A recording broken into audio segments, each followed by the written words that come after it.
Welcome back to middle education.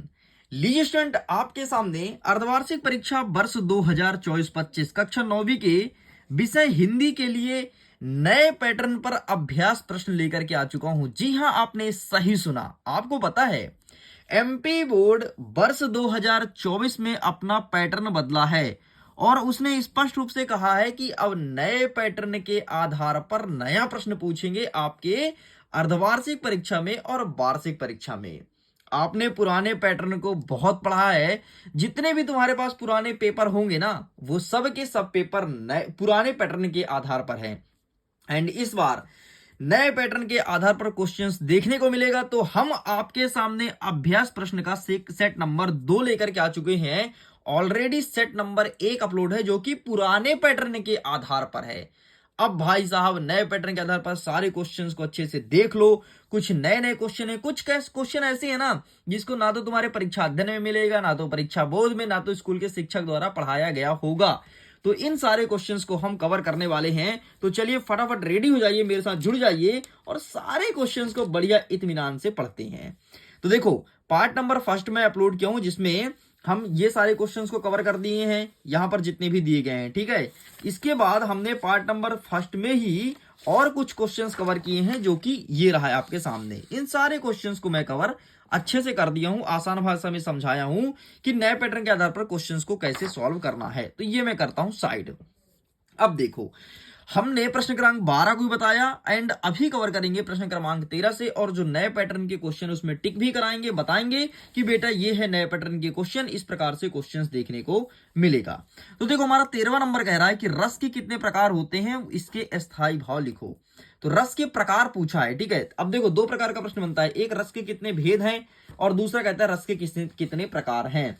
तो रस के टोटल 10 प्रकार हैं। ठीक है, वर्तमान में 10 प्रकार के रस हैं और अगर उसकी स्थायी भाव की बात करूं तो सभी रस के अलग अलग स्थायी भाव हैं। तो ये देखो, जैसे यहां पर अवेलेबल है। ठीक है, श्रृंगार, वीर, रौद्र, ये सारे रस हैं और इसका स्थायी भाव नीचे लिखा गया है। तो इसी प्रकार से तुमको लिख करके आना है, इस चीज को ध्यान रखिएगा। ये पुराने पैटर्न के आधार पर क्वेश्चन है। आगे देखते हैं। अथर्व कहता है कि हथकड़ियों को गहना क्यों कहा गया है, मतलब कवि ने हथकड़ियों को गहना क्यों कहा है, ये प्रश्न पूछा है। तो आइए इसका आंसर देख लेते हैं कि कवि क्यों कहता है कि हथकड़ी जो है वो गहने के समान है। ठीक, तो ये रहा तुम्हारे सामने इसका आंसर और ये चीज तुम्हें लिखना है। आप इसका फोटो क्लिक कर लीजिए। साइड करते हैं, नेक्स्ट क्वेश्चन देखते हैं। 14 नंबर कहता है माखनलाल चतुर्वेदी को कोयल से ईर्षा क्यों हो रही थी। तो ये रहा इसका आंसर। देखो, यहां पर लिखा है कि कोयल स्वतंत्र है तथा वह स्वच्छंद होकर के उड़ सकती है, परंतु कभी काल कोठरी में कैद है। कोयल के गीतों को सुनाकर लोग खुश होते हैं, जबकि कवि को रोना भी मना है। बस इसलिए उसको कोयल से ईर्षा हो रही थी। आगे देखो, निबंध लेखन की दो विशेषता बताइए। ये नए प्रकार का क्वेश्चन है, ऐसे क्वेश्चंस तुम कभी नहीं देखे होगे। ठीक है, कि निबंध लेखन की दो विशेषता बताइए। तो इस प्रकार से क्वेश्चंस आया है। तो चलो अब देख लेते हैं कि निबंध लेखन की दो विशेषता क्या हो जाएगी फटाफट। तो ये रहा तुम्हारे सामने निबंध लेखन की दो विशेषता, बढ़िया इसका स्क्रीनशॉट ले लो। साइड करते हैं। नेक्स्ट हमारा 15 नंबर कहता है प्रेमचंद्र की कोई दो रचना लिखते हुए भाषा शैली लिखो।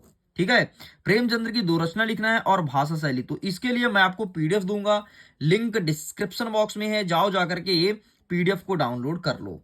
आगे बढ़ते हैं। अथवा हम देखते हैं कि राहुल संख्यातन की दो रचना लिखते हुए भाषा शैली लिखना है कि राहुल संख्यातन की भाषा शैली कैसी थी। वैसे मैं दिखा देता हूं यहां पर भी, बाकी तुम पीडीएफ को डाउनलोड कर लेना। ठीक है, तो ये रहा प्रेमचंद्र और ये रहा राहुल संख्यातन की। ठीक है, बढ़िया बाकायदे पीडीएफ दूंगा और जिसमें ट्रिक भी दिया रहेगा रचना का। ठीक, वो तुम्हें ज्यादा मेहनत नहीं करनी पड़ेगी। आगे देखो, 16 नंबर कहता है यमक अलंकार की परिभाषा उदाहरण सहित लिखो। यमक अलंकार क्या होता है, इस क्वेश्चंस को जल्दी से देख लो। क्लास 10 के लिए नए पैटर्न पर जो क्वेश्चन लाया हूं ना, बच्चे को बहुत पसंद आया है। वो बहुत खुश भी हैं कि थैंक यू सर, आपने हमें पहले से ही नए पैटर्न के क्वेश्चंस बता दिया, इस प्रकार से आएंगे। ये देख लो यमक अलंकार, इसका फोटो खींच लो। ठीक है, आगे देखो, अथवम कहता है कि लेखक ने तिब्बत की यात्रा किस देश से की है, लिखिए। लेखक ने तिब्बत की यात्रा किस देश से की है, मतलब कहां से कहां तक उनका यात्रा था लेखक साहब का। तो ये रहा इनका आंसर। ठीक है, तिब्बत की यात्रा किस देश ने यार किस वेश में की है, प्रश्न है तो भिखारी के वेश में की है। ठीक, तो ये रहा आंसर। आगे बढ़ते हैं। हमारा 17 नंबर कहता है किस घटना ने सलीम अली की जीवन दशा को ही बदल दिया। तो एक बार सलीम अली ने क्या किया था, बंदूक चलाया था, तो गौरैया मर गई थी, तो वहीं से इनके जीवन में परिवर्तन हुआ था। बाकी आंसर तो तुमको दिखाएंगे ही दिखाएंगे। तो ये रहा तुम्हारे सामने आंसर, किस घटना ने उनका जीवन दशक बदल दिया। बस इसका फोटो खींच लो और बढ़िया मस्त याद कर लेना। आगे देखते हैं अथवा में, महादेवी वर्मा उर्दू फारसी क्यों नहीं सीख पाई, नए पैटर्न के आधार पर क्वेश्चन है। ऐसे क्वेश्चन तुम कभी नहीं देखे होगे, हमेशा प्रश्न ये देखे होगे कि महादेवी वर्मा, सॉरी एक जो थी ना शिक्षिका थी, उनको किस किस भाषा का ज्ञान था, ये वाला प्रश्न आता था, लेकिन ये नहीं आता था क्यों नहीं सीख पाई। तो ये रहा इसका आंसर, स्क्रीनशॉट ले लो। आगे बढ़ते हैं, 18 नंबर कहता है निम्नलिखित काव्यांश को पढ़ना है और संदर्भ प्रसंग सहित भावार्थ करना है। ठीक है। हसमुख हरियाली से हिम आताप, सुख से अलसाए सो सोए, भीगी अधियाली की निसी की, तरक स्वप्न में सेख हुए। और अथवा क्या कहता है, ऊंचे कुल का जन्मिए जो, करनी ऊंच न होए, सुवर्ण कलश सुराभा साधु निंदा सोई। ये प्रश्न पूछा है, तो आइए फटाफट इसके आंसर को देख लेते हैं, जल्दी जल्दी देख लेते हैं कि क्या होगा इनका सही उत्तर। तो बेटा ये रहा तुम्हारे सामने आंसर, हरियाली वाला। फटाफट आप इसका फोटो खींच लो और सारे क्वेश्चन को अच्छे से प्रिपेयर कर लेना। ठीक है, इसे रिवीजन के तौर पर समझो कि हमारा ना मिडिल एजुकेशन रिवीजन करवा रहे हैं, और पूरे क्वेश्चंस को अच्छे से पढ़ लो फटाफट। ठीक है, चलो साइड करते हैं, नेक्स्ट देखते हैं। प्रश्न क्रमांक 19 कह रहा है कि निम्नलिखित गद्यांश का संदर्भ प्रसंग सहित तो भावार्थ लिखिए। मतलब ये नीचे जो गद्यांश दिया इसका संदर्भ प्रसंग सहित भावार्थ लिखना है।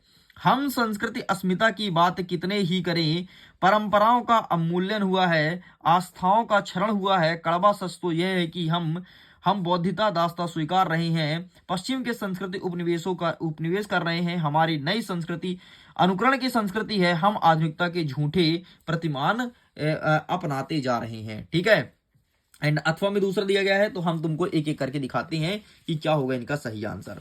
और मैं फिर से बोलूंगा, नए पैटर्न के आधार पर बहुत सारे नए क्वेश्चंस हैं, आज अच्छे से प्रिपेयर करना सारे क्वेश्चंस को, आपको आइडियाज मिलेगा कि किस प्रकार से क्वेश्चन अर्धवार्षिक और वार्षिक परीक्षा में आएगा। ठीक है, तो ये रहा, इसका स्क्रीनशॉट ले लो, इतना लिख के कंप्लीट करेंगे। आगे देख लो, अथवा कहता है कि जानवरों में गधा सबसे ज्यादा बुद्धिमान समझाता है। जब हम किसी व्यक्ति के परले दर्जे का बेवकूफ कहना चाहते हैं तो उसे गधा कहते हैं। गधा सचमुच बेवकूफ है या उसे सीधापन। ठीक है, ये वाला पूछा गया है, तो आइए गधे वाला हम देखते हैं कि गधा क्या सचमुच बेवकूफ है या फिर नहीं। तो ये रहा इसका आंसर। इसका क्या लिखा है, गद्यांश देखें, गद्यांश 1। आओ भाई 1 नंबर का गद्यांश देखते हैं, तो ये रहा। ठीक, ये रहा, इसका फोटो खींच लो, यही रिपीट हुआ है, और इस बार आप सबके एग्जाम के लिए ये बहुत ज्यादा इंपॉर्टेंट हो गया। चलो साइड करते हैं, नेक्स्ट कहता है हमारा प्रश्न क्रमांक 20, किसी एक विषय पर अनुच्छेद लिखो। शायद मुझे अनुच्छेद ना मिले, लेकिन मैं कोशिश करूंगा कि मिल जाए। ठीक है, यातायात के नियम पर, जल है तो हाँ जल है तो कल पुराने पैटर्न के आधार पर है। ठीक है, जीवन पुस्तक की उपयुक्तता नए पैटर्न है, और गांव वैसे नए पैटर्न है। ठीक है, तो आओ, अगर हमें जो जो मिलता है वो जल्दी जल्दी मैं तुमको दिखा देता हूं। तो ये है जल है तो कल है, और यातायात। ठीक, बस ये तुम्हारा सामने 2 रहा, बाकी कुछ नहीं मेरे पास। आगे देखते हैं, प्रश्न क्रमांक 21 कह रहा है कि गद्यांश को पढ़ो और नीचे जो प्रश्न पूछा है उसका उत्तर दो। आओ देखते हैं भाई। पहला नंबर कह रहा है कि भारत में ध्वनि प्रदूषण को दैनिक जीवन का एक हिस्सा माना जाता है, और एक बड़ी सीमा तक हमने इसके साथ खाने की अभ्यास हो चुकी है।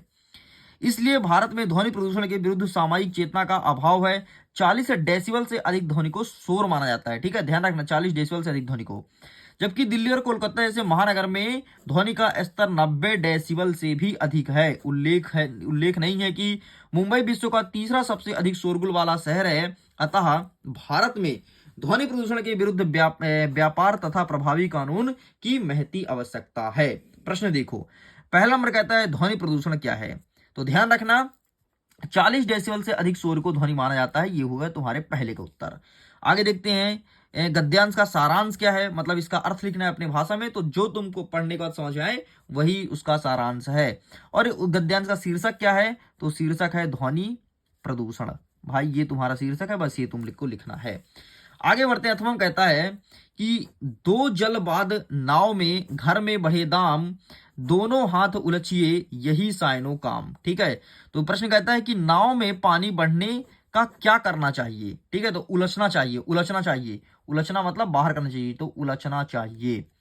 नेक्स्ट, घर की संपत्ति बढ़ने पर क्या बुद्धिमानी है, तो संयम रखना चाहिए। ठीक है, घर में संपत्ति बढ़े तो उसका संयम रखो, तो संयम रखना चाहिए। भाई नए पैटर्न के आधार पर क्वेश्चन है। भावार्थ स्पष्ट करो, तो इसका शब्द लिख, अपने शब्दों में लिख देना, जो तुमको पढ़ने के बाद समझ में आए वही तुमको लिखना है। आगे देखते हैं 22वां नंबर, शाला त्याग प्रमाण पत्र हेतु अपने विद्यालय के प्रिंसिपल साहब को एक आवेदन पत्र लिखना है। अथवा कहता है कि परीक्षा परिणाम को जानकारी देते हुए मित्र को बधाई पत्र लिखिए। और ये क्वेश्चंस पुराने पैटर्न के आधार पर है, एमपी बोर्ड का पसंदीदा क्वेश्चन है। ठीक है, तो देख लो, शाला त्याग प्रमाण पत्र, इसे प्रिपेयर करना। और एक क्या कहता है, परिणाम, परीक्षा परिणाम की जानकारी देते हुए, तो ये रहा तुम्हारे सामने आंसर। एंड इसको जब मैं पेज पलटता हूं तो ये रहा तुम्हारे सामने आंसर। बस इतना तुम्हें करना है। तो इस प्रकार से स्टूडेंट्स मैंने 22 तक कंप्लीट कर दिया। आगे देखता हूं 23वां नंबर। 23वां नंबर कहता है किसी एक विषय पर निबंध लिखो, वो भी 150 शब्दों में। वृक्षों का महत्व, मेरी प्रिय पुस्तक, कंप्यूटर और अनुशासन का महत्व। आइए फटाफट ये वाले क्वेश्चन हम आपको दिखा देते हैं। तो ये रहा तुम्हारे सामने, ठीक है, वृक्षों का महत्व, इसका फोटो खींच लो। लीजिए, इस प्रकार से मैं सब कुछ कंप्लीट कर दिया हूं। वीडियो पसंद आए तो वीडियो को लाइक करिए, दोस्तों के साथ शेयर कीजिए। पीडीएफ को डाउनलोड करना है, लिंक डिस्क्रिप्शन बॉक्स में दिया गया है। तो नए पैटर्न के आधार पर जो जो क्वेश्चंस पूछे जाएंगे वो सब कुछ कंप्लीट कर दिया हूं। मैं उम्मीद करता हूं आपको एक एक चीज अच्छे से समझ आया होगा। वीडियो पसंद आया हो तो लाइक करिए, दोस्तों के साथ शेयर कीजिए। मैं करता हूं वीडियो को एंड। एग्जाम के लिए all the best, bye bye.